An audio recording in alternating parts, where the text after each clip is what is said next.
بسم اللہ الرحمن الرحیم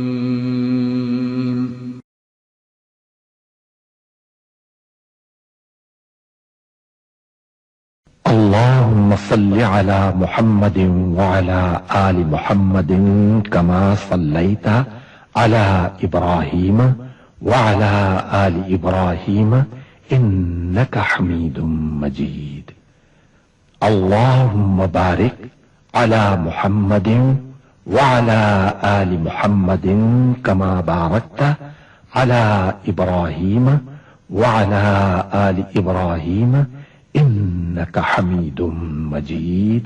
اتنا عدل انصاف، ہندوؤں کو بات پسند نہ آئی، انہوں نے کچھ مسلمان خرید لیے۔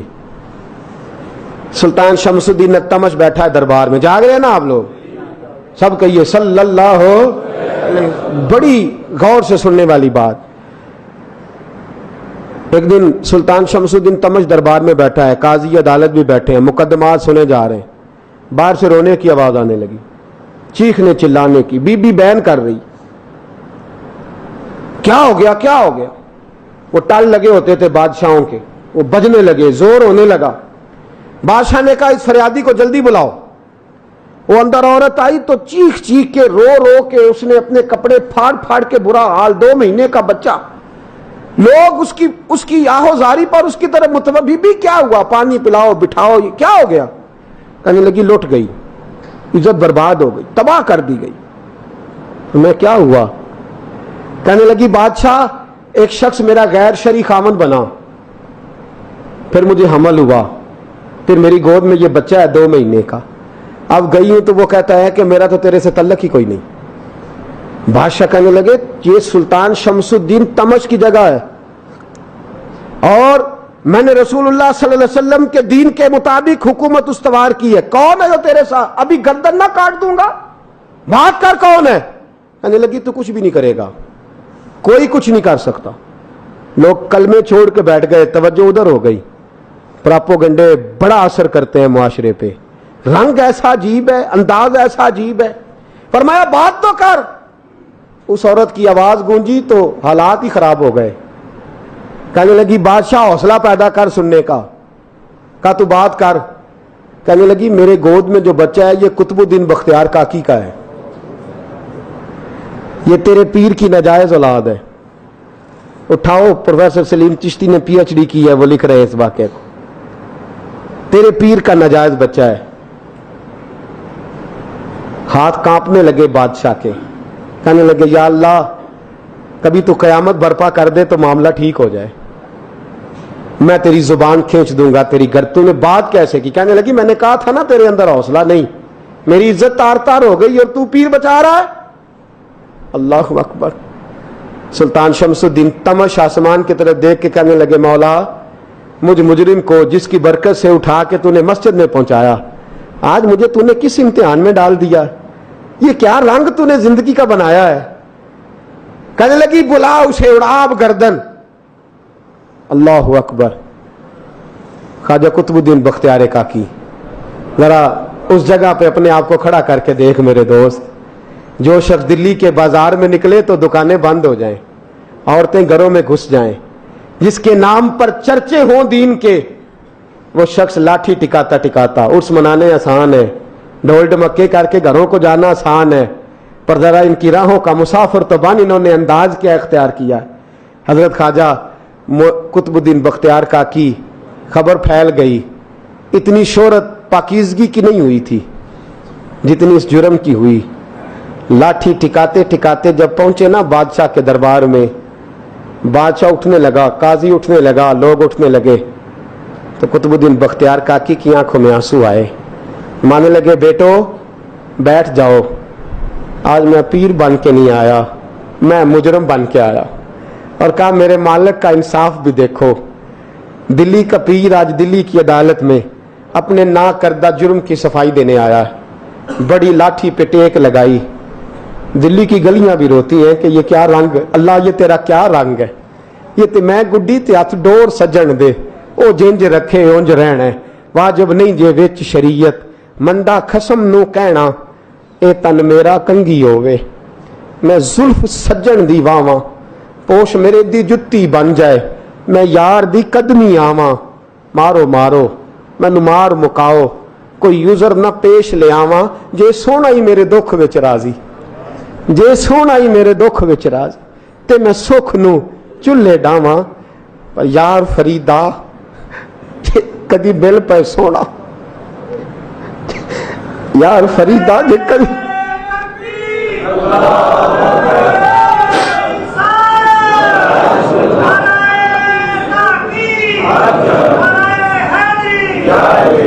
یہ کدی مل پہ سونا، بس انہوں رو رو حال سناواں، ٹیک لگائی ہے، کہنے لگی بی بی بول دے گواہی، کہنے لگی بی بی رب جانتا ہے، رب کا رسول جانتا ہے، پر میں تجھے نہیں جانتا، تو کون ہے؟ کہنے لگی اچھا وہ لوگوں کو بھیج کے تہجد کے بہانے پچھلے دروازے مجھے اندر بلانا، رب تیرا بھول جانا، پھر رونے لگی، پھر مکر کرنے لگی۔ مجھے بتائیے ایسا کوئی مقدمہ ہو تو لوگ کیا کہتے ہیں؟ یکدم حالات بدلتے ہیں کہ نہیں بدلتے؟ دلی کا ماحول ہی بدل گیا، سارا حیرانگی بدل گیا۔ وہ عورت تو ہندو تھی، اس نے تو جھوٹ موٹ کے کلمے بھی پڑھ رکھے ہیں، اللہ اکبر۔ خواجہ صاحب پوچھتے ہیں گواہ ہے کوئی تیرے پاس؟ تو 4 کلمہ پڑھنے والے کھڑے ہو گئے۔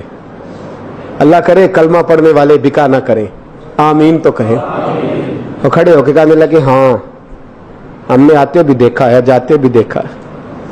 خواجہ قطب الدین صاحب نے نظر عثمان کی طرف اٹھائی، کہنے لگے اچھا جو تیری مرضی، میں گڈی تے ہاتھ ڈور سجن دے، وہ جنج رکھے اونج رہنا ہے، واجب نہیں وچ شریعت مندہ قسم نو کہنا۔ کہنے لگے سلطان یار ایک رات کی مہلت نہیں دے دیتا؟ میں سویرے سلطان بھی رو پڑا کہ پیر صاحب میں نوکر اور میں مولتے، اچھا حضور جیسے مرضی۔ باہر نکلے، خادم کہنے لگا حضور سواری پہ بیٹھ جائیں، وہ مانے لگے نہیں یار آج پیدل جانا ہے۔ اس دلی کے چونکوں نے مجھے بڑی سلامیاں دی ہے، ذرا میں دیکھوں تو صحیح دلی کے بازار میری رسوائی پہ کیا کہتے ہیں، مجھے ذرا یہ پتھر بھی کھانے دے، ان کا ذائقہ بھی۔ پیدل گئے، دنیا سو گئی تو دلی کے بادشاہ نے اجمیر کی طرف منہ کیا۔ خواجہ معین الدین حیات تھے، بے خبر ہو جو غلاموں سے وہ آقا کیا ہے، بے خبر ہو جو غلاموں سے وہ منہ کیا۔ کہنے لگے معین الدین میں کوئی لوارس تو نہیں نا، میں کوئی لوارس ہوں کہ یہاں جو میرے ساتھ مرضی ہو جائے؟ تیری مجبوریاں درست، مگر تیرا وعدہ تھا ساتھ دینے کا، وقت آیا ہے۔ میں کوئی لوارس نہیں کہ اب تو اجمیر میں بیٹھا رہے اور میں دکھ سارا اکیلے برداشت کروں۔ بڑھاپے کا مجھے بھی پتا ہے، کمزوری کا مجھے بھی پتا ہے، ذوف کا مجھے بھی پتا ہے، پر تتی تھوڑے تھکڑے خاندڑیاں، میں بھی تو تیرے نام تو مفت بھی خاندڑیاں، مجھے بھی تو پتا ہے نا منم غلام علی حیدریم قادریم دمز احمد رضا خامی زنم، میں نے بھی تو اپنا نام نہیں نا جپا، تیرا ہی جپا ہے ساری زندگی۔ یہ لفظ کہے، کہتے میں رویا، آنکھ لگی تو حضرت خواجہ معین الدین صاحب خواب میں ملے۔ کہنے لگے قطب الدین میرا انتظار کرنا، میں پہنچ رہا ہوں، میرا انتظار کرنا، میرا انتظار۔ کیا کہا میاں صاحب نے؟ کہتے ہیں مالی دا کم پانی دینا، پھل کچے ہون یا پکے، اے پیر مرید دے سر تے ہی رہندا ہے، جھوٹے ہون یا سچے۔ میں آیا، فکر نہ کرنا۔ حضرت سویرے اٹھے، پھر گئے عدالت، پھر کہا نام بھائی پروٹوکول، مجرموں کا پروٹوکول نہیں ہوتا، میں اکیلا جاؤں گا، جس کے آگے پیچھے نعرے ہوتے تنے تنہا، 2-4 منٹ زیادہ لے لوں آج آپ حضرات۔ کہتے میں پہنچا عدالت اور جا کے جب کہا نا کہ ہاں جی حضور بتائیے گواہ بھی خلاف ہے، مقدم بولیں، تو کہنے لگے مجھے میرے شیخ نے حکم دیا ہے کہ میرا انتظار کرنا۔ پھر وہ جو باتیں کرنے والے تھے کہنے لگے جی کون گیا تھا اجمیر، کون آیا ہے وہاں سے، ہمیں روحانی باتیں نہ بتائی جائیں، یہاں سے تو ایک دن میں پہنچا نہیں جا سکتا، ٹرین بھی 36 گھنٹے لیتی ہے دلی سے جانے میں۔ تو کہا یہ کیسے ہو سکتا ہے، کوئی رات کو رات آپ کو خبر ہو گئی، آپ کیس کو لمبا نہ کریں، بادشاہ مرید ہے، لگتا ہے کہ یہ راتوں رات بھگا دے گا پیر کو۔ اتنی باتیں خواجہ صاحب نے سنی، جب بے گناہ آدمی کو یہ باتیں سننی پڑتی ہیں پھر دل بڑا ٹوٹتا ہے، پھر بڑی تکلیف ہوتی ہے۔ حضرت کہنے لگے یارو تمہاری مرضی۔ شمس الدین تمش کی آواز گونجی، فرمایا جیسے انہوں نے کہا ویسے کیا جائے گا۔ 3 دن کے لیے عدالت برخاست کر دی جاتی ہے۔ چیم گوئیاں ہونے لگی، پھبتیاں کسی جانے لگی۔ تیسرے دن شام کا وعدہ تھا، چوتھے دن عدالت جانا تھا۔ قطب الدین بختیار کاکی کے پاس لوگ آ کے افسوس کرتے تو آپ بولتے نہیں، یہاں تو لوگ صفائیاں دیتے ہیں، بولتے نہیں، فرماتے یار میں گڈی تے ہاتھ ڈور سجن دے، وہ جینج رکھے میں اونج ہی رہنا ہے، جیسے اس کی مرضی ویسے، جیڑیاں گڈیاں آپ پہ اڈیاں ہو نہ چڑھن اونچائیاں، وہی گڈیاں اونچیاں اڈیاں جیڑیاں سائیاں آپ چڑھائیاں۔ فرمایا ٹھیک ہے جیسے وہ رکھے میں راضی ہوں۔ اللہ اکبر۔ تیسرے دن کی مغرب کا وعدہ تھا، جب مغرب کا سورج ڈوب گیا نا، بڑے قافلے اجمیر سے آئے پر معین الدین نہ آیا۔ وعدہ کیا تھا یار میں آؤں گا دن ڈھلے۔ وہ خواجہ غلام فرید صاحب رحمت اللہ تعالی علیہ فرمایا کرتے تھے نا، کوا کھانے لگا آنکھیں تو کہنے لگے کاغا اے تن سارا ہی کھائیو، میرا چن چن کھائیو ماس، میرے 2 نین نہ کھائیو، مینو پیا ملن دی آس۔ نے کہا سارا کھا جا، آنکھیں چھوڑ دے۔ اس نے کہا تھا میں آؤں گا، انتظار لمبا ہو گیا ہے پر میری امید تو نہیں نہ ٹوٹی۔ مغرب کی اذان ہوئی تو لوگ کہنے لگے لو جی اب بس ہو گئی۔ خواجہ قطب الدین صاحب نے اللہ اکبر کہہ کے مغرب کی جماعت جب میدان میں کھڑی کی تو اپنی بھی چیخ نکل گئی، آئے نہیں۔ لیکن جب نماز کا سلام پھیرا تو خواجہ معین الدین صاحب کی 2 رکعتیں ابھی باقی تھیں۔ خواجہ صاحب پیچھے نماز پڑھ رہے ہیں، سلام پھیرا اور نماز کے بعد جب اٹھے نا تو خواجہ صاحب کے سینے کے سینہ لگا تو کہا حضرت جی میں شہزادہ تھا، آپ نے کہا تھا خشک روٹی کھانا تو میں نے خشک ہی کھائی ہے، آپ نے کہا تھا فاقے کرنا تو میں نے کیے ہیں، آپ نے کہا وطن واپس نہیں جانا تو میں نہیں گیا، حضور اس امتحان کا آپ نے بتایا ہی نہیں تھا، یہ مجھے بتا جاتے اب اس سفید داڑھی سے میں جواب دیتا پھروں۔ خواجہ معین الدین صاحب نے جھٹکا، پیچھے ہٹ، تو زیادہ عزت والا ہے کہ یوسف زیادہ عزت والا تھا؟ تو زیادہ مقام والا ہے کہ عائشہ زیادہ مقام والی تھی؟ چپ کر، یہ کچھ صوفیاء کا طریقہ ہے، چپ کر۔ عرض کی حضور غلطی ہو گئی، میں پہلے نہیں رویا، تو ملا ہے تو رویا ہو، میں پہلے نہیں تڑپا، میں نے شکوا نہیں، تو ملا ہے، اپنا ہی کو ملے تو دکھ یاد آتے ہیں نا۔ فرمایا چپ کر، جا سلطان سے کہہ دے سویرے نماز کے بعد عدالت لگا دے۔ سویرے جب عدالت لگی نا تو خواجہ معین الدین صاحب بازو پکڑا خواجہ قطب صاحب کا، نکلے تو دیکھا لائنیں لگی ہیں، مجمع لگا ہے، آنکھوں میں آنسو آ گئے۔ کہا حضور آپ کیوں روتے ہیں؟ فرمایا میرا دل تھا لوگ میرے کتب کی شان دیکھنے آئے، یہ کتنے بدبخت ہیں، میرے کتب کی رسوائی دیکھنے آئے، کتنے نالائق ہیں، رسوائی دیکھنے اتنے آئے ہیں، شان دیکھنے آتے ہی نہیں۔ اللہ اکبر۔ جب میدان لگا خواجہ صاحب پہنچے، عورت کو کہنے لگی اللہ سے ڈر جا، وقت تھوڑا ہے، تو مر جائے گی۔ کہنے لگی مجھے داستانیں نہ سنائیں۔ قاضی صاحب سے کہنے لگے قاضی صاحب آپ حقیقت حال سے آگاہ ہیں، خیال کریں۔ کہنے لگے خواجہ صاحب دلیلیں نہ دیں، گواہ لائیں، باز نہ کریں۔ خواجہ صاحب رحمت اللہ علیہ کہنے لگے گواہوں کو بلاؤ۔ گواہ آئے تو خواجہ معین الدین صاحب نے نظر، تم ہو میرے کتب پر، میرے کتب کے جرم کے گواہ؟ ان کی زبانیں کانپنے لگی، ہاتھ کانپنے لگے، میں بولتے کیوں نہیں؟ جب ان کی نظریں جھکی تو بادشاہ کہنے لگا اگر اب تم نے گواہی نہ دی تو تمہیں میں مجرم بنا کے 80 کوڑے ماروں گا۔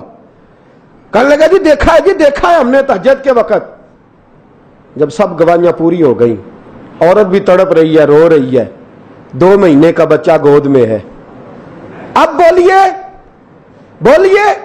علماء ظواہر بھی کھڑے ہیں، حسد کرنے والے جلنے والے بھی کھڑے ہیں، ہندو تو ویسے ہی تالیاں بجا رہے ہیں۔ اجمیر کا بوڑھا، اور یہ آخری پھیرا تھا خواجہ معین الدین کا دلی میں، اس کے بعد ظاہراً دوبارہ نہیں آئے، اٹھے لاٹھی ٹکاتے ٹکاتے اور میدان کے اندر جا کے نا، بڑے میدان میں مجمع تھا، سر سجدے میں رکھا، کہنے لگے یا اللہ میں ہندوستان مرضی سے نہیں آیا، تیرے رسول کا بھیجا آیا ہوں۔ پھر اٹھے اور کہنے لگے مولا تیرے نبی کا فرمان ہے کہ میری امت کے علماء بنی اسرائیل کے نبیوں کی طرح ہوں گے، اگر یوسف کے لیے بچہ بول سکتا ہے تو میرے کتب کے لیے بھی بولنا چاہیے، اگر یوسف علیہ السلام کے لیے بول سکتا ہے تو میرا قطب الدین بھی سچا ہے۔ کس کے لیے؟ پھر اٹھے اس بی بی کی طرف بڑھے. لوگ کہنے لگے نہ جانے اب کیا ہوگا. جب اجمیر کے بادشاہ نے، عطا رسول نے، ہند الولی نے، امام الاولیاء نے کپڑا کھینچا اور کہنے لگے وہ بچے تو جانتا ہے نا تیرا باپ کون ہے. 2 مہینے کا بچہ جب نانا بولا تو بی بی کہنے لگی اب کیا کر رہے ہو؟ بچے بھی کبھی بولے ہیں؟ میں بی بی چپ کر، ان اللہ علی کل شیء قدیر. میں کمزور رب کا ماننے والا نہیں، قدرتوں والے رب کا ماننے والا ہوں. وہ چاہے تو بچے بھی بولتے ہیں. قرآن کہتا ہے حضرت عیسیٰ بولے تھے انی عبداللہ آتانی الکتاب. مریم بھی تو ولی اللہ تھی، وہ نبی تو نہیں تھی. اگر ولی اللہ بنی اسرائیل کا ہو بچہ بول سکتا ہے، تو اگر ولی اللہ محمد عربی کی امت کا ہو تو بچہ پھر بھی بول سکتا ہے. یوں کپڑا ہٹایا، بچہ بول. 2 مہینے کا بچہ ماں کی گود میں اٹھ کے بیٹھ گیا اور بچہ بول کے کہنے لگا السلام علیکم یا ولی اللہ. جب یہ لفظ ادا کیے تو نعرے لگنے لگے، لوگ رونے لگے. بی بی بے ہوش ہو کے گری. فرمانے لگے مجھے سلام نہ کر، میرے کتب کی بات بتا. کہنے لگا قسم ہے اللہ کی عزت کی، وہ سامنے مجمع جو سردار بیٹھا ہے وہ میرا باپ ہے. قطب الدین تو بے گناہ ہے، قطب الدین تو بے گناہ ہے، میرا باپ تو وہ بیٹھا ہے. یہ قاضی بھی سازش میں شریک ہے. کئی مسلمان خریدے گئے، یہ گواہ خریدے گئے. جب گواہی ہو گئی بچہ یہ لفظ کہہ کے اللہ اکبر کہتا ہوا پھر چپ کر گیا. خواجہ قطب الدین صاحب کا بازو پکڑا، خواجہ معین الدین صاحب نے مجمع سے باہر نکلے. لوگ کہنے لگے حضور آپ کچھ بولتے نہیں. فرمانے لگے جس نے بولنا تھا وہ بول چکا ہے، جس نے بولنا تھا وہ جو جادو وہ جو سر چڑھ کے بولے. فرمایا تم نے افواہوں پہ نظر رکھی اور میں نے اللہ کی قدرت پہ نظر رکھی. تم نے اس کے کردار کو جھنجھوڑا اور میں نے اس کے کردار کو تعمیر کیا. حضرت سلطان شمس الدین تمش بھی پیچھے دوڑے، کہا حضور کہاں لے جا رہے ہو؟ اور میں کتب میرا آیا، میں جمائر ساتھ لے کے جا رہا ہوں. اب میں نے اپنا بچہ تمہارے سپرد، اب میرے پاس رہے گا. تم نے ستایا میری اولاد کو، اب یہ میرے پاس رہے گا، میں نے نہیں تمہیں دینا. لوگ راہیں بچھا کے نظریں بچھا کے بیٹھ گئے، پاؤں میں گر گئے. کہنے لگے حضور ہمارے لیے نہیں، رسول اللہ کے دین کے لیے، ہمارے لیے نہیں، تعمیر شریعت کے لیے، ادائے سنت کے لیے چھوڑ جائیے. خواجہ صاحب کہنے لگے قطب الدین جا، تجھے چھوڑ کے جاتا ہوں، اب قیامت تک کوئی تیری رسوائی کی جرت نہیں کر سکے گا. عزیز یاد رکھ، نہ افواہوں پہ لگا کریں، نہ کسی برادری، کسی قوم، کسی شخص کے بارے میں ایسی باتیں. یہاں تو لوگ گڑ گڑ کے چیزیں لاتے، گڑ گڑ کے چیزیں لاتے، اور جن کی ہیں ان کے پاس بڑے دلائل ہیں اپنی صفائی پیش کرنے کے لیے. جو غربا مساکین ہوتے ہیں وہ بیچارے اپنی عزت پر لگا ہوا داغ دھو بھی نہیں پاتے. ہم بڑا لوگوں پر دھبا لگا کے ثابت کر گزرتے ہیں اور پھر صدیاں گزر جاتی ہیں. تیری میری غربت نے کیا مجھ کو زمانے میں بدنام، تیری دولت نے تیرے عیب چھپا رکھے ہیں. اللہ کا قرآن کہتا ہے جب خبر پہنچے تو تحقیق کر، خیال کر، اس کے بعد پھر آگے اس کو بیان کر. اللہ ہمیں سمجھنے کی توفیق دے. آخر دعوان ان الحمدللہ.